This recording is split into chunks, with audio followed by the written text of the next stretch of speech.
Hi, grade 5. Today we summarized all of the events that explained or led to how Philo was finally successful in inventing the television. All right, so first we know that as a child, Philo was interested in machines.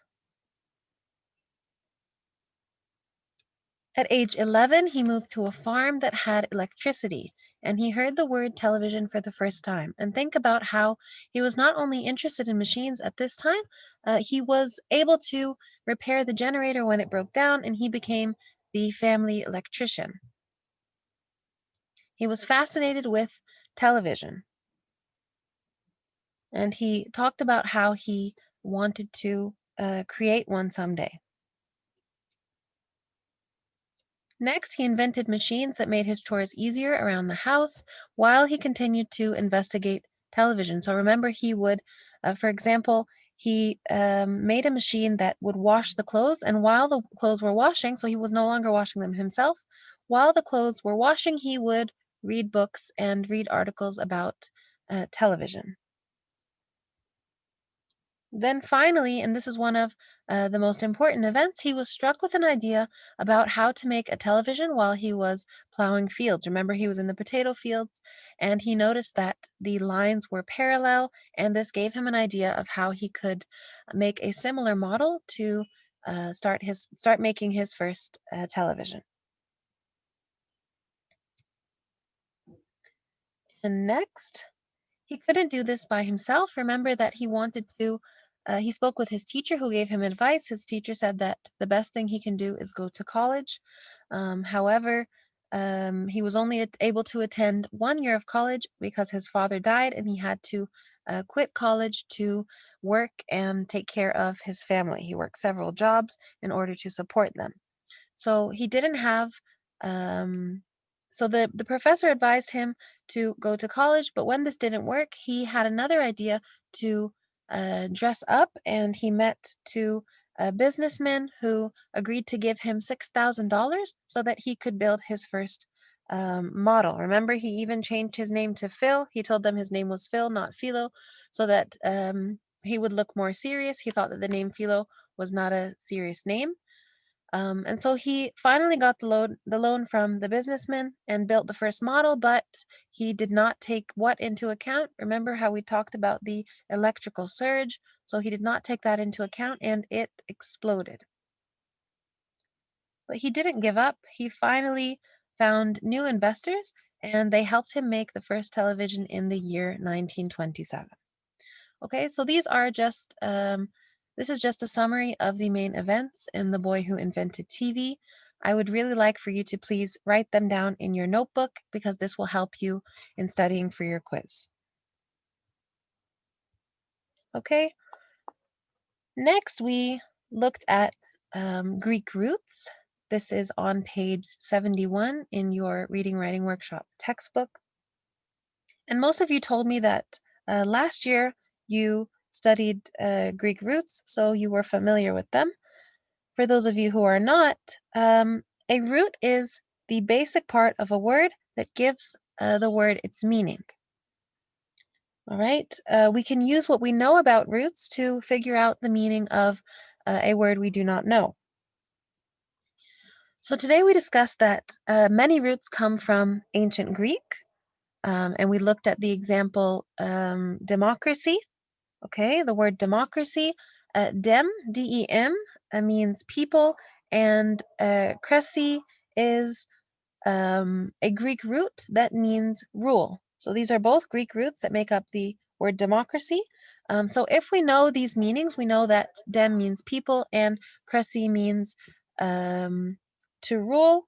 It's clear to infer that the word democracy means rule by the people.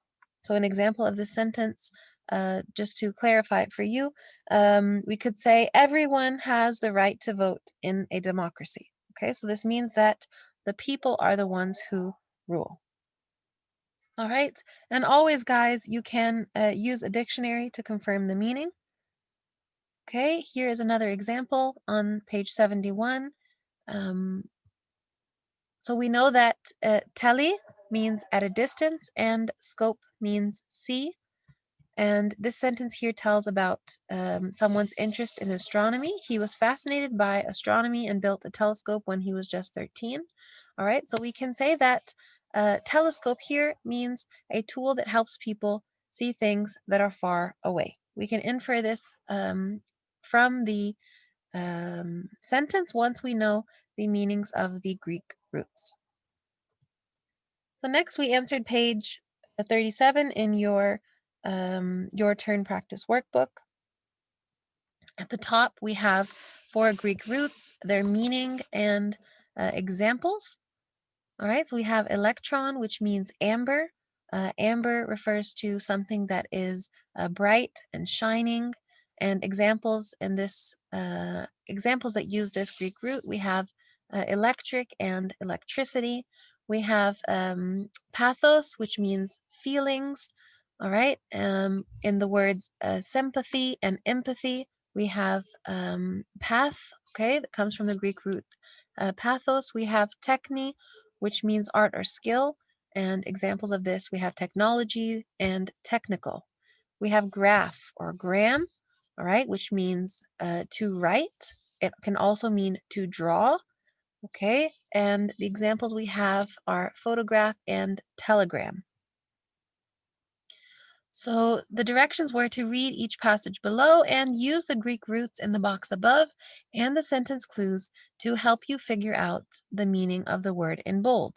And then we'll write the word's meaning on the line and make up our own sentence that uses the word in the same way. Okay, so number 1, in the early 1900s, few people owned cars. Instead, they rode electric streetcars or trolleys. Okay. So electric means powered by electricity. Look at the Greek root. All right, electric means powered by electricity. And a sample sentence of this, my older brother rides an electric scooter to work. Number 2, Anderson sympathized with the streetcar drivers. She asked others about the problem. All right, so when you sympathize with someone, this means that you have feelings for. Look back at the Greek root pathos means feelings, okay? And an example of a sentence that uses the word in the same way, I sympathize with the lost child.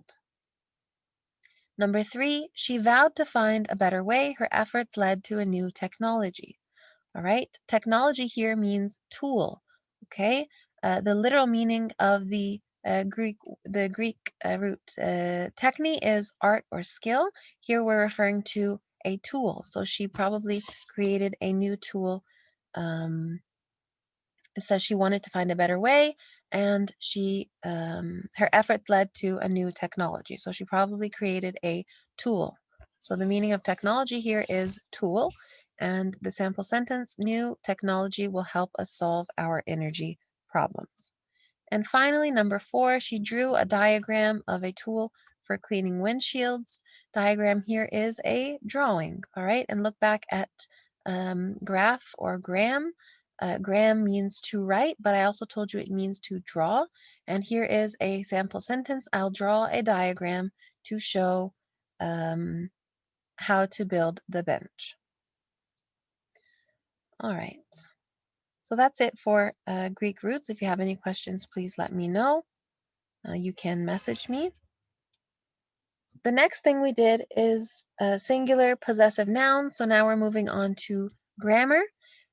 A possessive noun shows who or what owns or has something. All right, so it shows ownership. A singular possessive noun ends in an apostrophe and an S. So here are some examples. Miley's cat is only 5 days old. So who is only 5 days old? The cat that belongs to Miley. All right, so Miley's cat. This shows ownership. Number 2, my mother's job is hectic. Mother apostrophe S here. All right, this is a singular possessive noun. So whose job? My mother's, all right? The job belongs to my mother. And for practice, we did page 24 in your language arts practice workbook. Please open it and let's answer together, or I'll explain the answers. So again, at the top, singular possessive nouns show ownership or possession. All right, so when I possess something, it is mine. To form the possessive of a singular noun, we add apostrophe s. Here's an example. A painter's brushes are several sizes. All right, so this here refers to the brushes of the painter. All right, write the singular possessive form of the underlined noun. Number 1, everyone in Gina's family helped paint her room.